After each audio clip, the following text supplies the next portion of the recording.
Écoutez le monde vétérinaire autrement sur Veto Micro.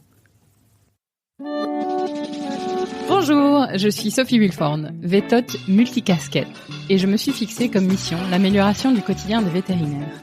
Et moi je suis Marine Slove, vétérinaire touche à tout, journaliste, consultante et cofondatrice de Veto Job. Bienvenue sur le podcast qui rend la parole aux vétérinaires. Grâce à ce média, nous pouvons enfin livrer notre regard sur la profession. Un regard qui nous est propre, même s'il diffère parfois de la version idéalisée bien ancrée dans l'imaginaire collectif. Vous entendrez ici des consoeurs et confrères, praticiens ou non, se confier sur une tranche de leur existence et interroger leur quotidien de vétérinaire. Nous avons voulu ici nous raconter tels que nous sommes, parler de notre rapport au métier bien sûr, mais aussi et avant tout de notre rapport à la vie. Ici pas de tabou, pas de langue de bois et surtout pas de culpabilité. Vous êtes ici chez nous, mais surtout, vous êtes ici chez vous. Belle écoute. Bonjour à toutes et à tous. Petit intermède avant votre épisode, d'abord pour vous remercier d'écouter Veto Micro. Vous êtes au rendez-vous le vendredi et même un peu au-delà de nos prévisions, donc merci. Pour faire subsister un podcast au sens économique du terme, on a besoin d'audience et donc par conséquent, on a besoin de vous. Il y a plusieurs choses que vous pouvez faire pour nous aider. D'abord, vous abonner au podcast sur votre plateforme d'écoute. Ensuite, vous pouvez aussi lui mettre 5 étoiles. Alors parfois, il faut chercher un peu, mais on finit par trouver. Ensuite, vous pouvez liker et partager sur les réseaux sociaux à partir de notre page Facebook, de notre page LinkedIn ou de notre compte Instagram. Vous pouvez aussi partager les épisodes que vous aimez par SMS par exemple ou bien sur les groupes Facebook vétérinaires. Alors, il faut savoir que les invités eux-mêmes n'osent pas se mettre en avant en partageant leur propre épisode. Donc, faites-le pour eux. Vous pouvez aussi en parler autour de vous. Le bouche à oreille, ça marche très bien. Voilà, vraiment, on compte sur vous pour nous aider en passant le mot. On vous donne la parole avec bonheur, alors s'il vous plaît, passez le mot pour nous. Merci à tous. Et maintenant, place à l'invité du jour. Bonjour à tous et bonjour à toutes. Aujourd'hui, sur Veto Micro, j'accueille Charles-François Louf. Charles-François, bienvenue. Merci, bonjour à tous. Bonjour Sophie. Alors Charles-François, tu es vétérinaire, originaire du Nord, tu me dis. Tu sors de Veto AgroSup à Lyon et aujourd'hui tu es installé à Épinal dans une structure mixte. Tu as pas mal de formations scientifiques, mais pas que. Dans ta besace, tu as été membre du conseil d'administration de la Compagnie des vétérinaires pendant 10 ans et tu es également membre du comité CJD, donc comité jeunes dirigeants, si je ne me trompe, depuis 2014. Tu es très investi à la VEF depuis 2004 et tu en es aujourd'hui à ton 3e mandat en tant que président. Enfin, tu es aussi papa, mari et en ton temps libre, tu es plutôt escalade, rando et apéro. Charles-François, à ton tour à présent, je te passe le micro. Peux-tu nous parler un petit peu de toi, d'où vient ta vocation de vétérinaire et comment s'est passé ton parcours ? Bon, je suis un peu troublé par la dernière mention de l'apéro, mais bon, j'assume en venant du Nord. Oui, je suis originaire du Nord, mes parents étaient paysans avant de changer de métier, et donc on a toujours eu des animaux à la ferme, et autant que je m'en souvienne, j'ai toujours voulu être vétérinaire. À la maternelle déjà, j'avais d'ailleurs emmené ma poule préférée qui me faisait la fête quand je rentrais chaque soir de l'école. Je l'avais emmenée à l'école en maternelle, elle avait fait des cacas partout. J'étais très fier parce qu'elle n'avait pas fait de caca sur mon blouson, mais je m'étais très fier d'amener ma poule préférée et qui un jour j'ai retrouvé éventrée par mon chien préféré aussi par la ferme parce qu'elle s'était aventurée trop loin. Donc ce contact aux animaux est très lointain chez moi et il y avait des chevaux à la maison. Ma maman montait à cheval, non plus, il est un peu trop âgé maintenant, mais on a toujours eu des chevaux à la maison et c'était ma passion tout petit avec mes sœurs et ma mère. D'accord, Voilà. Donc vétérinaire, il n'y avait pas d'autres professions possibles pour toi? Ah non, c'était évident, j'étais très en colère quand aux réunions parents-prof, ma maman disait au professeur ou au directeur, mais c'est pas sûr qu'il y arrive quand même. La prépa c'est dur, il faut lui dire et tout ça. C'était pour moi presque une injure. C'était ça ou rien. Donc, tu t'engages dans une prépa, tu Tout à réussis, fait. Veto Ouais, AgroSup.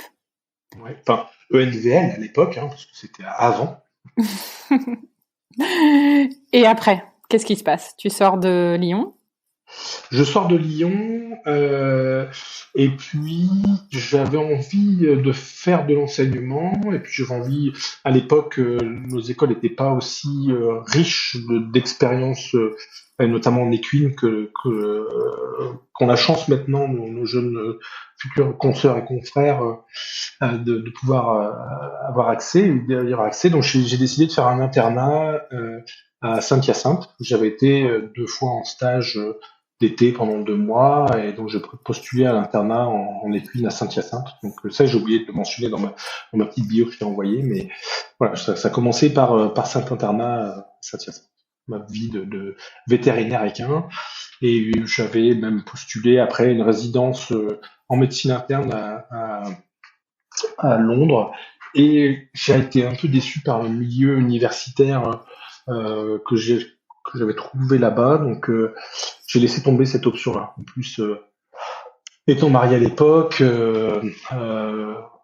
voilà, avec une consoeur un peu plus âgée, il fallait aussi penser à poser ses valises. Et donc, c'est à ce moment-là que tu t'es installé à Épinal ou il y a eu d'autres choses entre eux? Oui, il y a eu d'autres choses.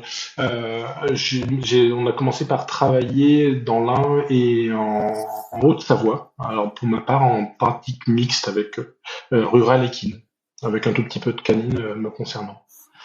Après, ma vocation, on va dire, d'associatif, elle est très très précoce aussi, parce que quand j'étais en internat chez les frères, un internat de garçons, pendant mon collège et mon lycée, il y avait des associations auxquelles j'ai participé.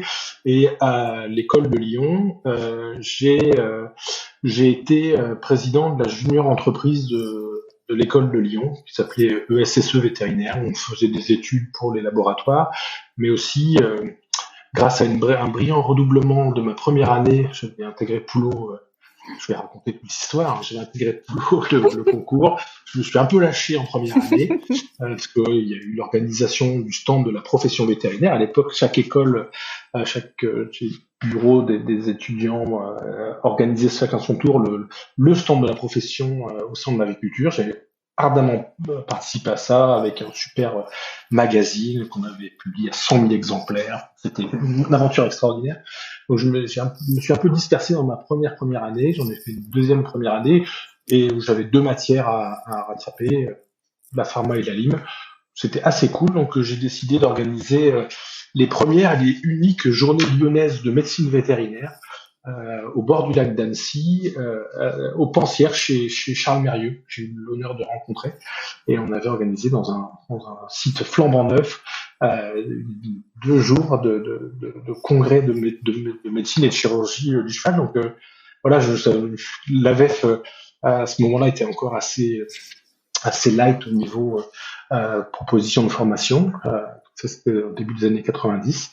Donc là, je me suis éclaté à organiser mon premier congrès d'équine sur les bords du lac d'Annecy, avec la soirée de gala sur le bateau, sur le lac d'Annecy. C'était très chouette. Sacré programme. Et qu'est-ce qui t'attirait dans ce côté justement associatif et organisationnel? Alors, ce qui m'attire et ce qui me motivait, qui me motive toujours, c'est le travail en équipe. C'est d'arriver à avoir un bouillonnement d'idées et de mettre ça en action et de produire quelque chose en collectif. C'est vraiment le collectif, c'est quelque chose qui m'intéresse beaucoup, autant au niveau sportif. J'ai pratiqué pas mal d'équitation, maintenant l'escalade, c'est pas tout à fait solo, mais c'est quand même une épreuve avec soi-même.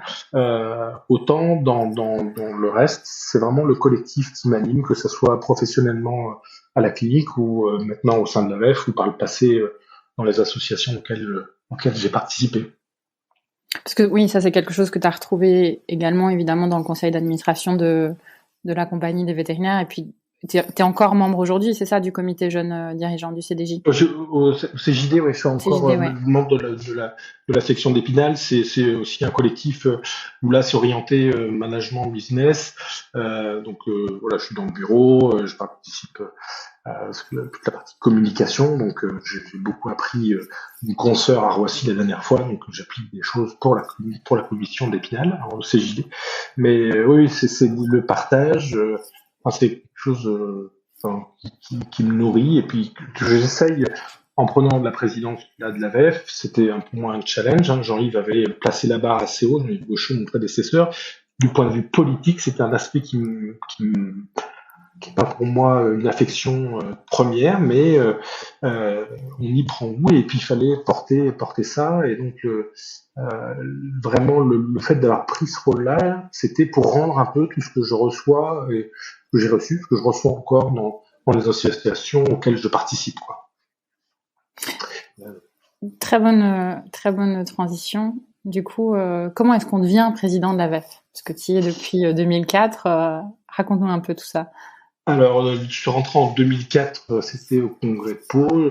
On m'avait sollicité parce que j'avais participé au consensus sur la castration du Touquet un peu avant. J'avais donné un coup de main et puis voilà, on m'a dit, oh, tiens, celui-là, il a l'air sympa. Donc, voilà, je suis rentré, on m'a dit, il faut que tu te présentes. Forcément, ça m'intéressait, hein, tout le monde aura bien compris. Et donc j'ai commencé très vite à m'occuper de l'organisation des congrès, donc ce qui est du congrès annuel, et c'est une bonne porte d'entrée parce que c'est vraiment un peu le cœur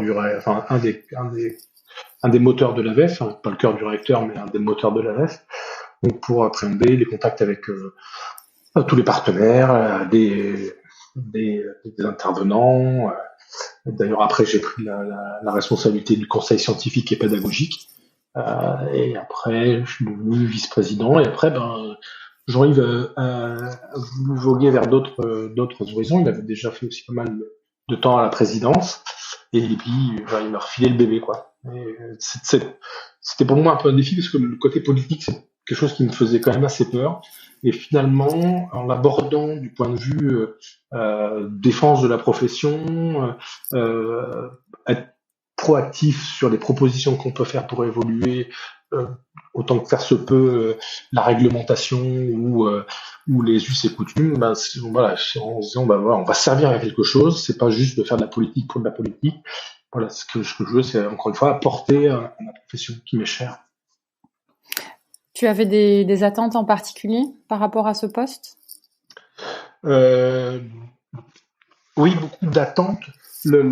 Mon attente principale, c'était d'arriver à faire participer le maximum de personnes. Ça, c'était ma grosse attente et ma grosse crainte parce que c'était un objectif que je me suis fixé dans ma petite tête. Parce que c'est très facile c'est un travers de beaucoup d'associations, maintenant que j'ai une certaine expérience des associations, d'avoir finalement plus que 2 personnes qui conduisent l'association parce que les personnes se lassent, parce qu'on n'arrive pas à renouveler, on est dans l'action, donc il y a un président, éventuellement un trésorier ou un secrétaire qui supporte toute l'association. Et du coup, ça, je voulais éviter ça, c'est parce que d'abord c'est énormément de travail hein, quand on part dans ce travers-là, c'est beaucoup de charges et puis ça crée beaucoup de frustration et parce que l'association est bien conduite, si elle est conduite que par 2 personnes qui sont là depuis X années. C'était pas un travers important à la VEF, mais c'était quelque chose qui moi je voulais vraiment pas que ça arrive et j'ai voulu essayer d'élargir le plus complètement l'implication de chacun et puis c'est pas la peine d'avoir 15 personnes autour de la table d'un conseil d'administration s'il y en a que 3 qui travaillent. Donc c'est très variable, chacun a le temps à consacrer selon sa période de vie ou même dans son mandat ou dans sa présence au conseil d'administration. Il va avoir des moments où il va être plus actif ou pas parce qu'il y a des sujets d'actualité qui l'intéressent ou parce que sa vie personnelle ou professionnelle ne le permet pas. Il faut arriver à profiter de tout ça parce que c'est des vraies richesses, quels que soient les intérêts des uns et des autres. C'est des vraies richesses d'avoir des des avis et des manières d'agir différentes dans un collectif. Hmm. Et donc aujourd'hui, tu en es à ton 3e mandat, c'est des mandats de 3 ans. Oui. Alors tu parles d'évolution, déjà là tu as parlé d'évolution au sein de la VEF même. Tu as dû voir beaucoup d'évolution de manière générale au sein de la VEF et de la profession aussi. Est-ce que tu as des choses à évoquer là-dessus? Alors, oui, c'est vrai que la profession, euh, la- enfin, les professions en général changent énormément, que ce soit du point de vue réglementaire, des contraintes qui sont mises sur les métiers, des difficultés à recruter, des changements de modèle économique, on en a parlé à Roissy. Euh, il y a- donc c'est sûr que ça évolue énormément. Les attentes des nouvelles générations on est dans un virage qui est intéressant et qui est un petit peu déstabilisant aussi pour un ancien comme je suis en train de le devenir, de te dire notre profession elle est en train de changer énormément, elle a évolué énormément sur ma carrière, hein, mais là elle reprend un virage qui a l'air encore plus important que l'évolution qu'il y a eu sur les dizaines d'années. Donc c'est c'est c'est intéressant et je suis curieux de voir ce qui va se passer, parce que l'avenir appartient aux jeunes. Il faut pas que ça soit nous les anciens, qui bridons l'évolution, mais c'est intéressant ouais, tous ces changements, de voir. Avant, il fallait pour trouver un poste en équipe, il fallait être recommandé, c'était compliqué pour s'installer, fallait être dans les petits papiers des uns et des autres, il y avait cette espèce de mandarinat. Maintenant, on court après les, euh, les candidats pour trouver des salariés ou des repreneurs de nos activités. Donc ça, déjà d'un point de vue économique, ça a énormément changé. Et si tu avais une boule de cristal, tu penses que tu la verrais comment, la VEF dans 10 ans, là, par rapport à ce que tu viens de dire, et même la profession d'ailleurs? Je pense que je la casserai, la boule de cristal. Pour ne pas voir dedans, ou bien? Ouais, pour ne pas influencer, pour laisser le cours des choses, se laisser surprendre. Donc, non, ce que la VEF pour moi, c'est devenu une famille. La profession pour moi, c'est une famille. C'est affectif, un peu naïf. Ouais, je suis comme ça. Et je pense que de toute façon, il faut le faire ensemble. C'est-à-dire que de plus en plus, avant justement, c'était des petits noyaux, c'était tel vétérinaire qui avait de la réputation, qui avait cette petite cour autour de lui. Maintenant, on voit que les réseaux parce qu'on se connaît, parce que quelqu'un de ta promo, que tu as rencontré un internat qui est devenu spécialiste en chirurgie, en médecine interne, en je ne sais quoi, tu te fais ton réseau de connaissances et d'expertise. Donc, on ne peut plus faire notre métier tout seul. C'est devenu tellement complexe, que ce soit administrativement, scientifiquement, euh, juridiquement. Donc, il faut que tout ça, enfin que la profession reste ensemble. Voilà, la VEF, il faut que ça reste un collectif qui soit proactif et puis vraiment en avant de tout. Ça reste fort de propositions et scientifiques et réglementaires et de formation, que ce soit chose de qualité. La qualité, elle vient que si on est ensemble, pas si il y a une communauté. Un avenir dans le collectif. Mm. Et j'ai envie de reboucler vers, parce que là on a pas mal parlé de la VEF. Qu'est-ce que ça implique au quotidien pour toi par rapport, parce que tu travailles aussi dans ta clinique évidemment. Comment ça se passe, ta répartition de temps? Alors, dans ma répartition de temps, on a une journée off par semaine qui est off de la clinique, qui est consacrée, je dirais, aux trois quarts à la VEF, et tous les soirs, c'est entre 1 heure et 3 ou 4 heures d'administratif, et le week-end, c'est 5, 6, 7, 8, 10 heures d'administratif à VEF, quoi. Donc voilà, c'est quelque chose qui est prenant parce qu'il y a beaucoup de sujets, parce que c'est intéressant aussi, parce que il faut s'approprier l'ensemble des choses. Il y a des actualités, on a très régulièrement, donc quand on pense être un peu au calme, on est entre deux congrès, ou entre Roissy et le prochain congrès de Reims, ça va être un peu calme. Non, là, il y a des affaires dans l'actualité qui arrivent, et puis, il faut rebondir, il faut défendre la profession, il faut être proactif pour proposer des solutions. Donc ouais, ça prend pas mal de temps, mais pour l'instant, ça me satisfait, ça me plaît bien. J'espère que je satisfais aussi nos adhérents et nos consoeurs et confrères. Bah, si tu en es à ton 3e mandat, je me dis qu'il y a des choses que tu fais bien. Oui. En principe. Après, c'est parce que va falloir que je prépare ma succession, parce que là, quand même, ça va arriver en 2024 et ça fera 20 ans à la veste. Je pense que il faut plus que je sois président. C'est pas sain, je pense. Donc, la préparer sa succession, c'est quelque chose très théoriquement. Quand j'ai fait ma formation d'administrateur de société à Sciences Po, c'était un des objectifs, un des sujets dans la formation qu'on a eue, c'était préparer sa succession. Donc ça va falloir que je me replonge dans les cours et que je m'y prépare.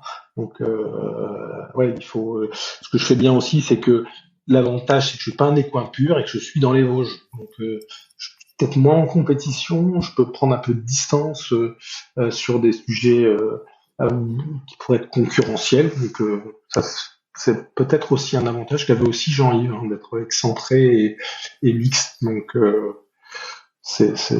voilà, ça permet d'arriver plus facilement au consensus, peut-être, que si on est très typé une manière d'exercice, quoi. Tu peux élaborer un peu là-dessus? Si on arrive avec un bagage très, par exemple, on est itinérant pur ou en équine pure ou à la tête d'une grosse clinique, on va avoir un regard qui peut être biaisé en étant un peu provincial, un peu pas dans les hautes sphères de la science équine. On a peut-être un peu plus de recul pour appréhender le marché, c'est-à-dire tous nos clients, et le marché aussi des salariés, de manière un peu plus globale, en ayant une fenêtre plus large, avec une focale grand angle plutôt qu'un téléobjectif.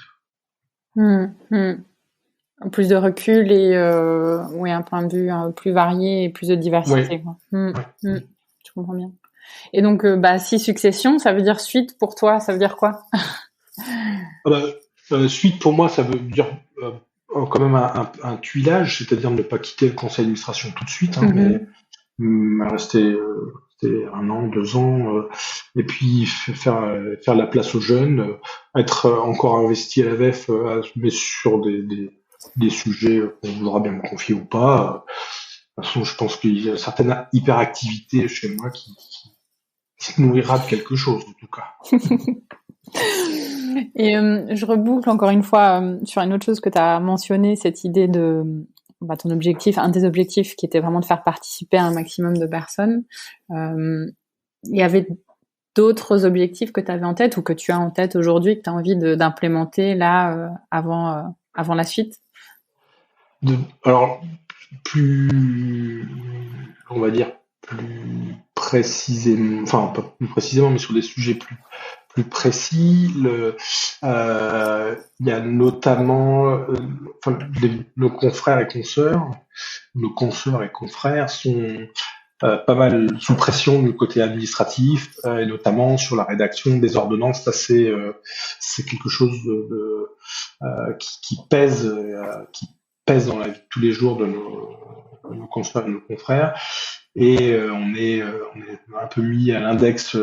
Les vétérinaires équins font pas bien leurs ordonnances. Donc, j'aimerais arriver, là c'est un point précis, mais d'arriver à avoir des outils informatiques qui permettent d'aider justement d'être en conformité, tous les confrères, d'agréger tout ce qui existe déjà en solution digitale, mais que ça soit accessible et facile pour les vétérinaires de rédiger des ordonnances, d'avoir une signature électronique et d'être sécure du point de vue exclusion du cheval, là, surtout avec les nouvelles modifications de la loi sur les médicaments.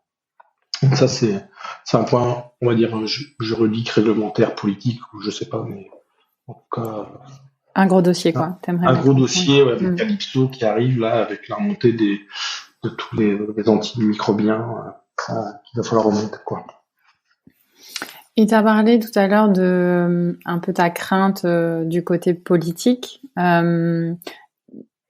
Tu voyais ça, enfin tu l'as vécu un peu comme une difficulté. Il y a d'autres difficultés que tu as rencontrées pendant ta période à la VEF et d'ailleurs ton mandat, je sais pas.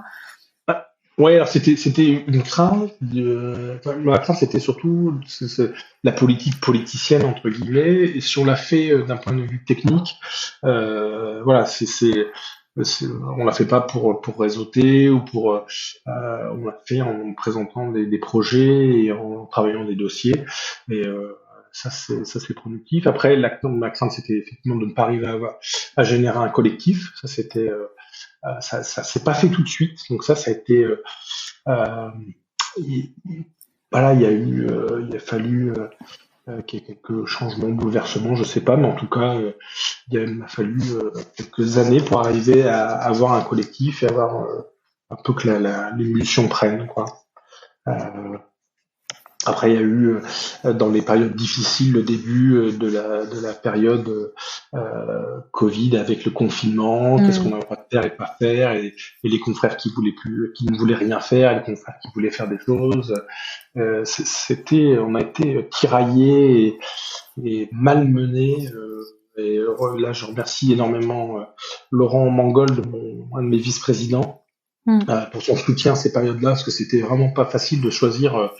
Quand on démarque dans une pandémie comme ça, de dire qu'est-ce qu'on prend comme précaution. Est-ce que il y avait vraiment les extrêmes, et j'avais des agressions verbales et électroniques de consoeurs et de confrères à l'opposé, quoi. Entre ceux qui ne voulaient plus rien faire et se protéger, et ceux qui voulaient continuer à travailler sans prendre aucune précaution.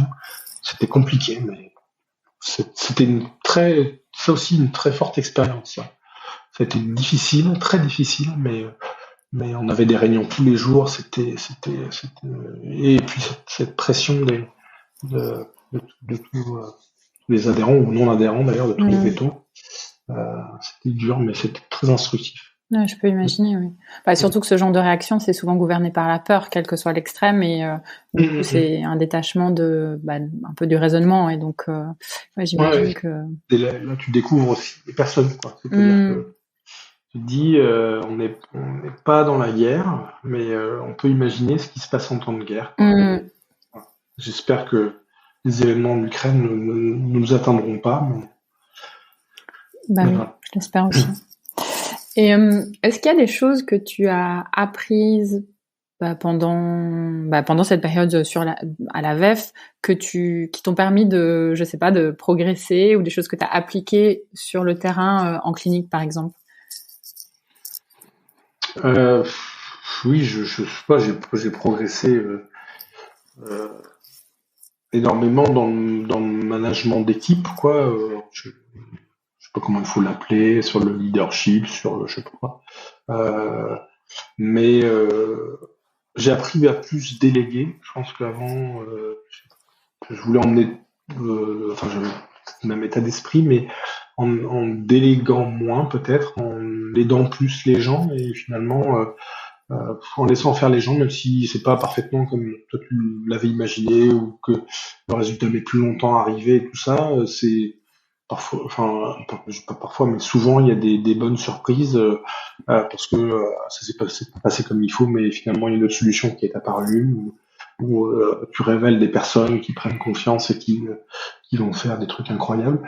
Donc le fait de se mettre en arrière de l'équipe et de pas vraiment être devant, quoi. Donc ça c'est quelque chose que j'ai appris, je pense. Ouais.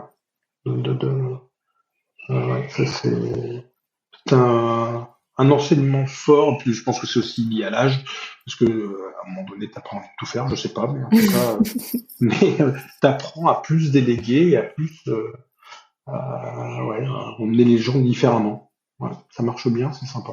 Espèce de lâcher prise, quoi. Ouais, sans lâcher prise parce qu'il faut quand même il faut une direction, quoi. On peut pas laisser n'importe quoi. Il faut quand même à un moment donné trancher certaines choses, mais de moins intervenir, quoi. Donc D'accord. c'est pas franchement du lâcher prise, mais c'est d'être moins interventionniste et puis de laisser chacun. Ça permet aussi à chacun de grandir parce que si le travail est mâché, les apprentissages se font pas, quoi. C'est pareil avec les enfants, c'est pareil. Je crois. Mais en tout cas, ouais, c'est intéressant. Ça, Et ces apprentissages, notamment sur ton évolution pendant la VEF, quand tu as pris la suite du président de Jean-Yves, voilà, c'est lui qui entre guillemets, qui te coach, c'est un peu le mot de tendance actuellement, mais tu te tournes vers lui spontanément pour évoluer. Comment ça se passe? C'est intéressant comme question et très complexe. Pas franchement. Si, on a eu énormément d'échanges au début, forcément. Pas trop sous forme de conseil parce que lui s'était engagé au SNVL, était très impliqué, donc il était pas trop disponible. Et à un moment donné, faut tuer le père, c'est une grande, comment dire, c'est le marronnier de la succession.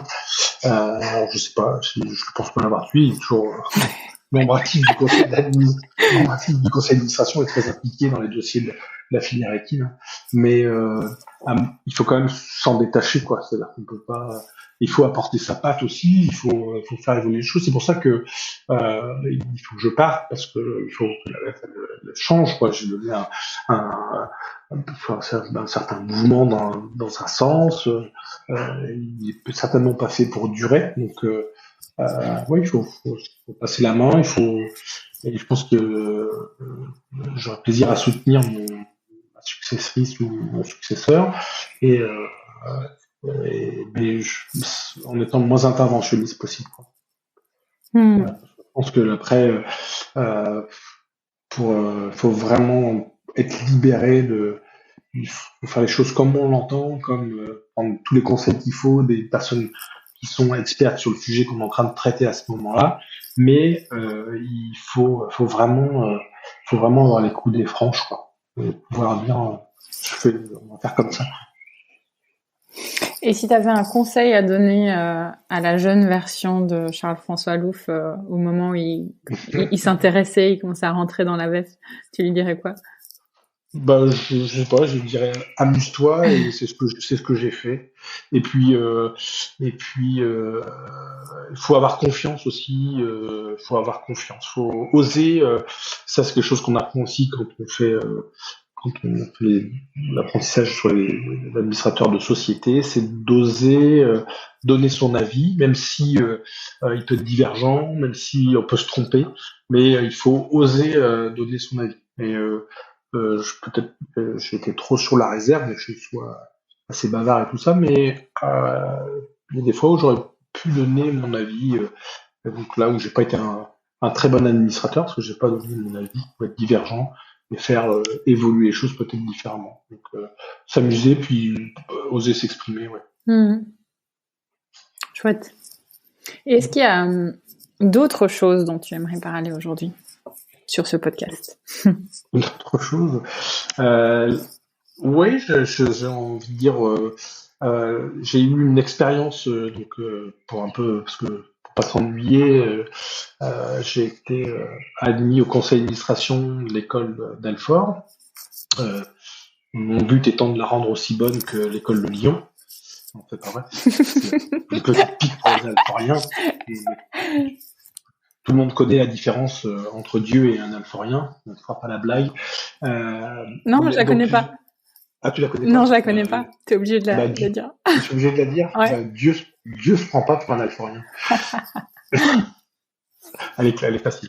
Donc, je suis rentré au conseil d'administration de l'école d'Alfort. C'est aussi très intéressant de voir le travail qui est fait, parce que les enseignants, les directeurs, c'est quand on est étudiant ou quand on est après praticien, on dit ils nous forment des vétos n'importe comment, c'est n'importe quoi. C'est des vrais c'est des vraies entreprises, des énormes entreprises, les écoles vétérinaires. Moi, je suis très admiratif là, de la direction des membres de l'école d'Alfort, et pour m'occuper un peu plus, je rentre aussi au conseil de l'enseignement et de la vie étudiante, qui traite des questions de l'enseignement, des cours qui vont être donnés, et puis aussi toute la vie étudiante. Et on a eu des discussions sur comment l'accueil et l'arrivée des groupes financiers qui ont apporté beaucoup d'argent au futur accueil de l'école d'Alfort, et de comment il fallait percevoir ça, de mettre en garde les étudiants sur cet argent facile, de garder du discernement, donc alors du discernement ils en ont, mais surtout il y a là on a vraiment, c'est le tournant dont je parlais tout à l'heure là qui est en train de se prendre, de futurs consoeurs et confrères qui ne veulent pas forcément gagner énormément, travailler à temps partiel, se centrer sur le soin, moins sur le management. Donc, c'est une évolution sociétale là qui